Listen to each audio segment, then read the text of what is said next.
kudune damkar iki. Mbak Wi. Lah iki kudune damkar, nek ora damkar ya ora iso no. Few moments later.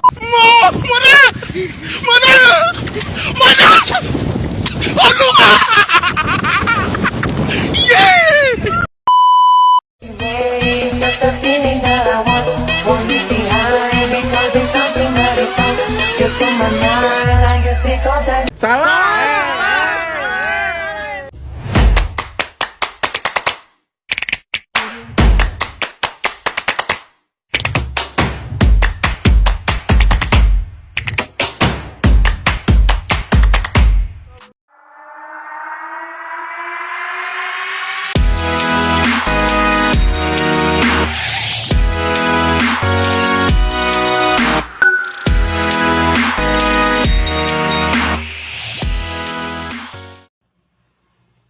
Nah, di sini saya akan menjelaskan mengenai gadai syariah. Nah, dalam Islam sendiri, pegadaian atau gadai adalah ketika seseorang menahan barang miliknya sebagai jaminan atas pinjaman yang dia terima.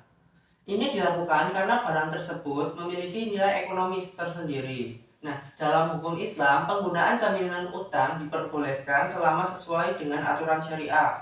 Nah, ada dua jenis jaminan utang. Yang pertama yaitu jaminan orang atau kafalah, dan yang kedua adalah jaminan harta atau rahan. Rahan terjadi saat seseorang menggadaikan barang sebagai jaminan untuk utang yang telah dia ambil. Nah, pemberi pinjaman memiliki hak untuk mengambil kembali sebagian atau seluruh piutangnya dengan menggunakan barang jaminan jika peminjam tidak bisa membayar. Nah, namun barang jaminan hanya bisa dijual atau dinilai ketika peminjam gagal membayar hutangnya sesuai dengan kesepakatan yang telah dibuat. Nah, jadi hak pemberi pinjaman terkait dengan barang jaminan hanya jika peminjam tidak bisa melunasi hutang sesuai dengan kesepakatan. Nah, perbedaan antara gadai syariah dengan gadai konvensional itu ada beberapa perbedaan. Yang pertama itu, gadai syariah itu dilakukan berdasarkan prinsip tolong-menolong tanpa mencari keuntungan. Sedangkan pada gadai konvensional, pemberi gadai biasanya memperoleh keuntungan dengan mengenakan bunga atas modal yang dipinjamkan. Perbedaan yang kedua yaitu pegadaian syariah lebih fokus kepada aturan-aturan Islam, sementara pegadaian konvensional lebih mengikuti hukum barat atau hukum positif. Nah, perbedaan yang ketiga yaitu gadai konvensional itu mengenakan biaya administrasi berdasarkan persentase dari nilai barang tersendiri, sementara gadai syariah menetapkan biaya administrasi secara tetap tanpa ketergantungan pada nilai barang itu. Kemudian landasan gadai syariah yaitu yang pertama itu terdapat pada Al-Quran, yaitu surat Al-Baqarah ayat 283 yang artinya, jika kamu dalam bermuamalah tidak secara tunai sedangkan kamu tidak mendapatkan seorang penulis, maka hendaknya ada barang yang tanggungan yang dipegang oleh seorang yang berhutang. Akan tetapi sebagian kamu mempercayai orang yang lain, dan hendaklah yang dipercayai menjalankan amanatnya atau utangnya, dan harusnya ia bertakwa kepada Allah Tuhannya, dan janganlah engkau atau saksi menyembunyikannya, maka sesungguhnya ia adalah orang yang berdosa hatinya, dan Allah adalah Maha mengetahui dengan yang sudah kamu kerjakan. Nah, landasan yang kedua yaitu dalam As-Sunnah, di dalam sebuah hadis riwayat Bukhari, kitab Ar-Rahman, yang berbunyi, dari Aisyah radhiyallahu anhu, sesungguhnya Nabi Shallallahu alaihi wasallam membeli makanan secara tidak tunai dari seorang Yahudi dengan menggadaikan besinya. Hadis tersebut menjelaskan bahwa pada masa itu Rasulullah juga pernah mempraktikkannya secara langsung aktivitas gadai. Bahkan dengan seorang Yahudi. Sebagai orang Muslim juga diperbolehkan untuk bermuamalah dengan orang non-Muslim, namun masih dengan syarat bahwa barang yang ditransaksikan itu halal baik dari mendapatkannya maupun menggunakannya. Nah, prinsipnya itu ada tiga, yaitu prinsip tauhid atau keimanan, yang kedua prinsip ta'awun atau tolong menolong, dan yang terakhir adalah prinsip tijarah atau keuntungan atau bisnis. Nah, syarat gadai syariah tersendiri itu ada beberapa. Yang pertama itu barang jaminan harus suci dan bernilai. Barang jaminan yang dapat digadaikan adalah barang yang halal dan memiliki nilai ekonomis, seperti emas, perhiasan, kendaraan bermotor, dan elektronik. Yang kedua yaitu jaminan diserahkan kepada pihak pegadaian. Barang jaminan itu harus diserahkan secara fisik kepada pihak pegadaian untuk disimpan dan dijaga. Yang ketiga itu jumlah pinjaman tidak boleh melebihi nilai jaminan. Nah, jumlah pinjaman yang diberikan kepada nasabah tidak boleh melebihi nilai taksiran dari jaminan itu sendiri. Yang keempat itu jelasnya jangka waktu pinjaman. Jangka waktu pinjaman itu harus disepakati di awal antara nasabah dan pihak pegadaian. Yang terakhir yaitu biaya pemeliharaan dan pegadaian. Biaya pemeliharaan. Pegadaian syariah itu dapat membebankan biaya pemeliharaan kepada nasabah untuk biaya penyimpanan dan penjagaan barang jaminan. Yang terakhir yaitu mekanisme gadai syariah. Nasabah itu datang sendiri atau langsung ke pegadaian syariah dan mengajukan permohonan pinjaman. Kemudian petugas pegadaian syariah itu menaksir barang jaminan berapa nilainya. Yang kemudian nasabah dan pegadaian menyepakati jumlah pinjaman, jangka waktu pinjaman, dan biaya pemeliharaan. Kemudian akad rahan ditandatangani oleh nasabah dan pegadaian, dan kemudian nasabah menyerahkan barang jaminan ke pihak pegadaian, kemudian pegadaian menyerahkan uang kepada nasabah. Selanjutnya, nasabah dapat mencicil atau melunasi pinjamannya pada tanggal jatuh tempo. Dan jika nasabah tidak dapat melunasi pinjamannya, maka pada tanggal jatuh tempo, maka barang jaminan akan boleh dilelang oleh pihak pegadaian. Oke Mas, apa yang dapat ditanyakan? Iya, mengenai pegadaian konvensional dan pegadaian syariah, keuntungannya pegadaian syariah itu lebih ke apa ya, kalau boleh tahu? Nah, ada beberapa kelebihan dari gadai syariah dibandingkan dengan gadai biasa atau konvensional.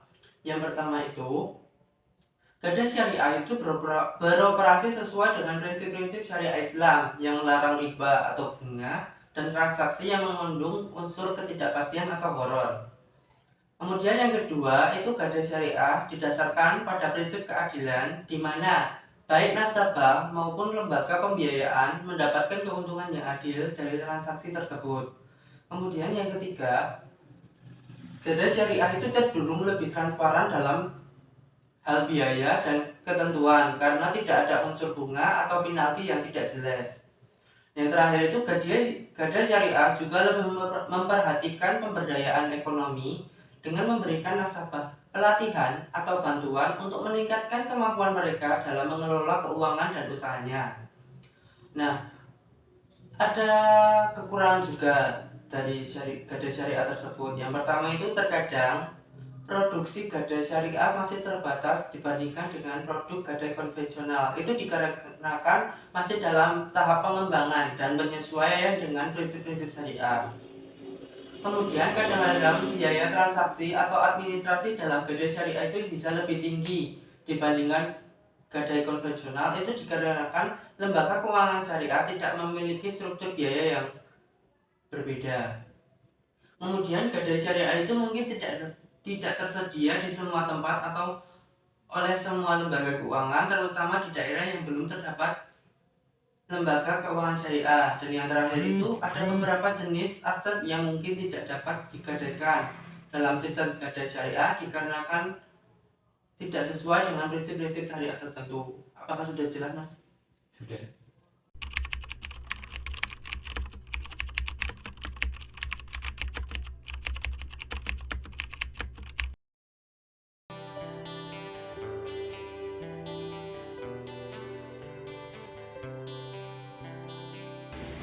Aku mau gadein emas bisa.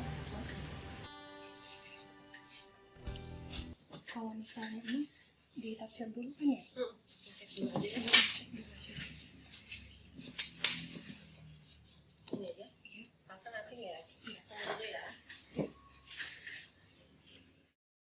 A few moments later. Jadi ini paling KTP aja. KTP doang. KTP-nya yang asli atau fotokopi? kalau nggak ada nanti di fotokopiin sini. Oh, bisa. Ya udah langsung. Coba. Nanti kalau mau ini 250, nanti ada biaya administrasi di awal 2.500. Sama untuk biaya penyimpanannya 1.200 per 10 hari. Per 10 hari. Jadi kalau misalkan minjamnya, ini kan kita kasih jangka waktunya 4 bulan, tapi bisa ditebus kapan aja sebelum 4 bulan. Kalau misalnya nih, Mbak, saya kan misalnya saya udah dikirim lagi nih orang tuanya sama orang tua saya. Itu saya bisa lunasin minggu depan atau Boleh kapan aja, boleh kapan aja? aja. Oh gitu. Iya.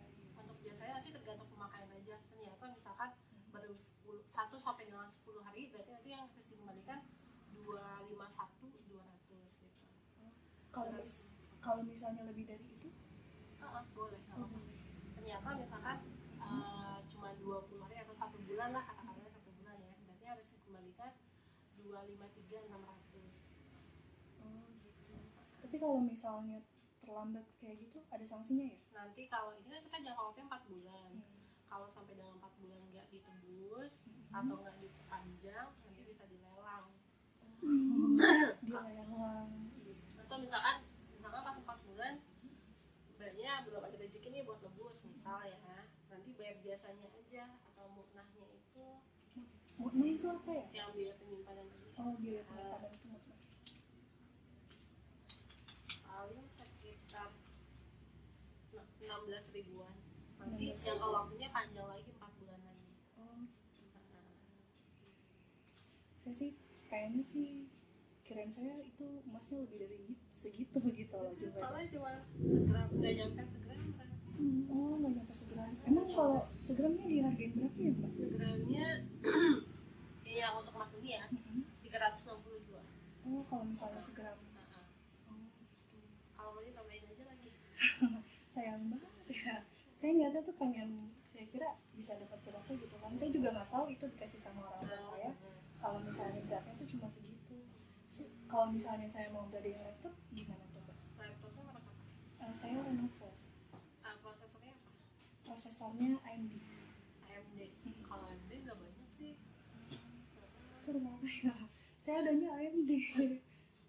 Paling sekitar 500 sampai 600 aja kalau AMD. Satu laptop, walaupun dia waktu belinya itu harga belinya mahal gitu.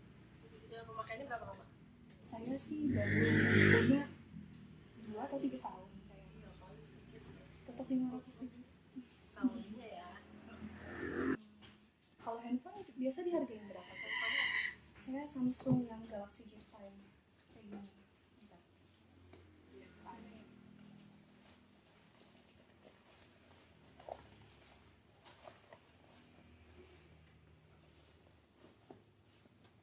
Nah, kayak gini. Galaxy J5. Lengkap nggak ada di sini semua? Ada sih, tapi di rumah kalau misalnya dus-dusnya.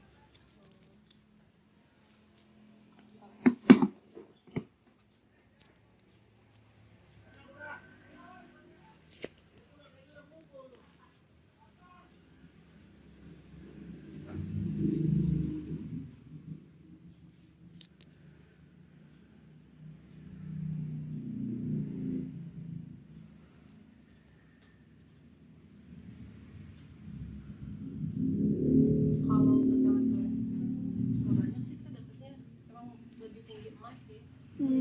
Masuk handphone juga berapa? Kalau handphone itu 700 sampai 800. Itu yang sepertiga kayak. Iya memang sepertiga dari harga second kalau untuk handphone. Oh, kalau handphone itu sepertiganya. Sepertiga dari harga second. Ya, gitu lah. Berarti gimana?